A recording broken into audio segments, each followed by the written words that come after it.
ahead and get ready to jump into it. We're in our last round of Swiss at day number 1, and it's game 1 here at YCS Los Angeles, the 250th YCS.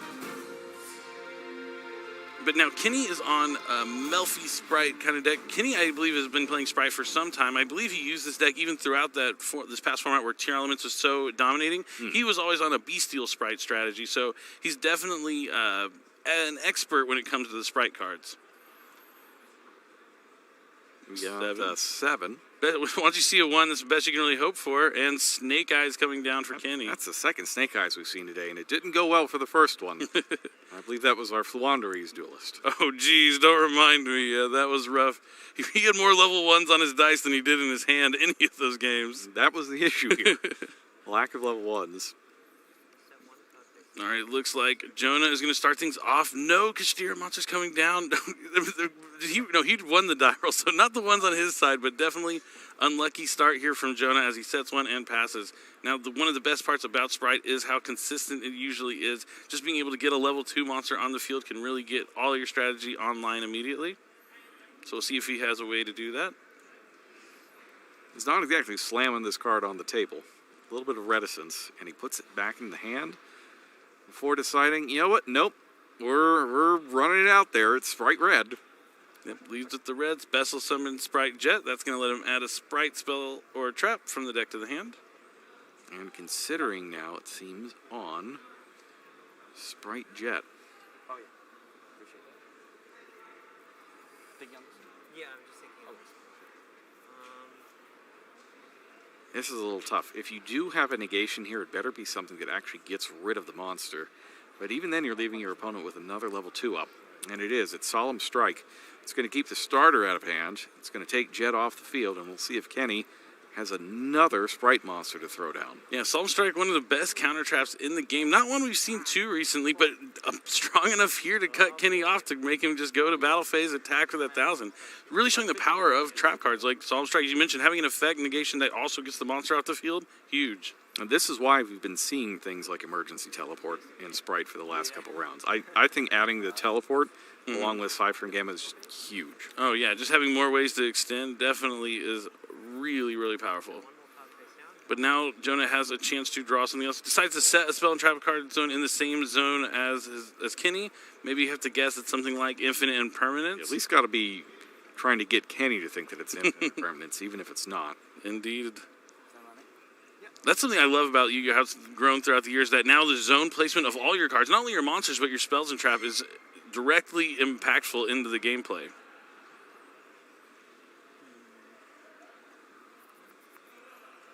I mean, now, just the existence of Mech Knights, I always have to set my cards up in that alternating pattern. Right? It really started with Reigns. Reigns, we had like a greater emphasis on card placement, starting with Link monsters. Oh, the yeah. arrows pointing to it.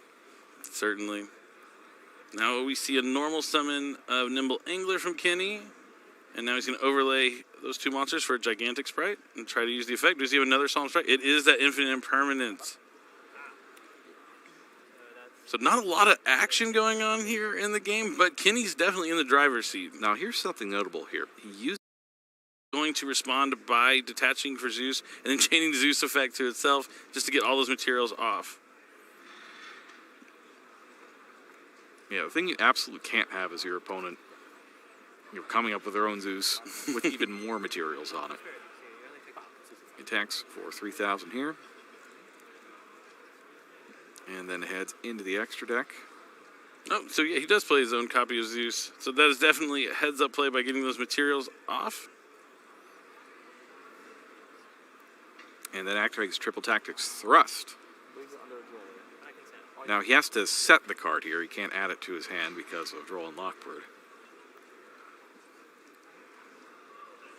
But does it still include the effect? It should, yes. Yeah, so it he still includes it. So even though you can't choose that option, it's still part of the effect. Now Ash is going to be able to stop it. And Kenny draws and just passes. Now this one seems to have turned around quite massively. Wow, the Droll and Lockbird backfiring on Kenny completely. as soon as he activated a monster effect, those cards that have just been sitting like dead weight in Jonah's hand, the triple tactics talent and triple tactics thrust, all of a sudden became live and really opened up that game wide open. And you get there just because, that solemn strike cut him off of everything, really. He caught him with just that one extra level 2, no more extenders. Strike was enough to end the turn. Yeah, both players not drawing the best for their strategies independently, but finding ways to try and navigate it. And, the biggest thing is just not getting down on yourself. If you don't see the hand you're looking for, finding a way to plan out a pathway to still have a victory is important. Just because you don't always open up Unicorn doesn't necessarily mean you're going to lose that game. But now going to the side deck, this is where things get a little harder for Kashtira, because you know that cards like Nibiru are going to be going in if they anticipate you going for summoning a lot of monsters. Though Jonah didn't have to summon any monsters in that first game, with the exception of the Zeus from the extra deck. Honestly, he played it like a gadget deck. Yep. That's what happened there. He had Solemns, he had one big monster, really powerful spell cards to go with it that take monsters out. Yeah, that Solemn Strike was really cool. Because, if it was an infinite permanence the first time, you flip those traps around and he had the imperm instead of the strike, he still would have had those 2 level 2s on the field. I love Solemn Strike. It's awesome to see it back in action here at the YCS. Yeah, I feel like all of the Solemns are pretty well positioned here, depending on which deck you play. Like, Solemn Judgment's good just about everywhere. Mm-hmm. Solemn Strike's pretty good everywhere as well. And then depending on what sort of things your deck is weak against, for example, if you have a crippling weakness to Denko Second, you might even want Solemn Warning. Yeah, Solemn Warning can take care of that normal summon quite easily. The Solemn trap cards have always been so strong, and the ultimate Solemn Strike looks so beautiful. After seeing it in Jonah's deck, I definitely want to go out and find some for myself. Yeah, Warning is nice. Just pay 2,000. You can negate a normal summon. You can negate a special summon of a Kashtira. You could negate a Theosis. There's all sorts of stuff that you could do with it. Yeah, definitely good against the Kashtira matchup. Also, cards like Floodgate Trap Hole and stuff. Also, it's really cool. Just a lot of these older trap cards are really useful against a brand new strategy that's considered to be one of the better decks in the room. Yeah, the Trap Tricks deck with Time Space Trap Hole even. That's another throwback. Multiple monsters.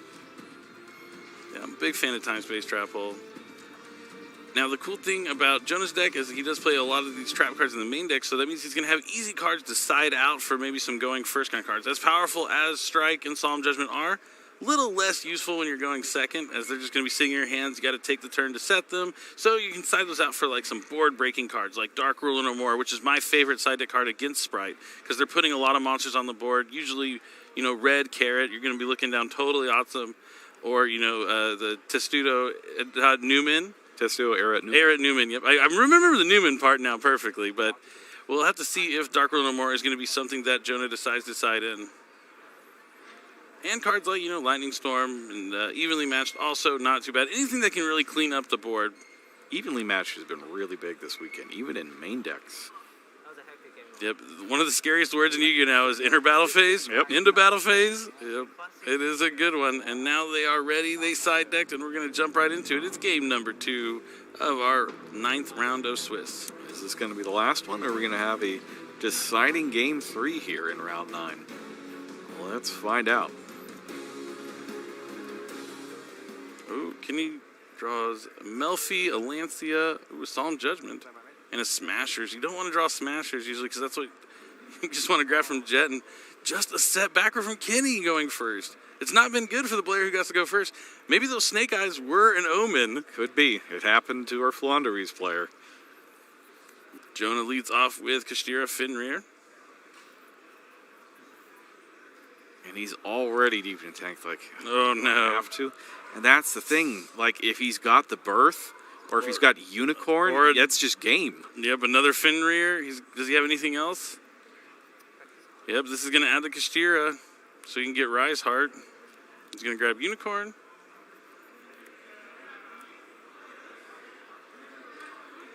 Is it Birth? It's Birth. This is it. It's over. Kenny... Yeah, that's it.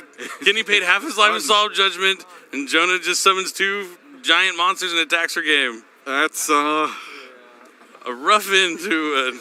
It's not the first one of those we had, but it's been Snake Eyes. I was going to say, note to self, do not roll Snake Eyes. No.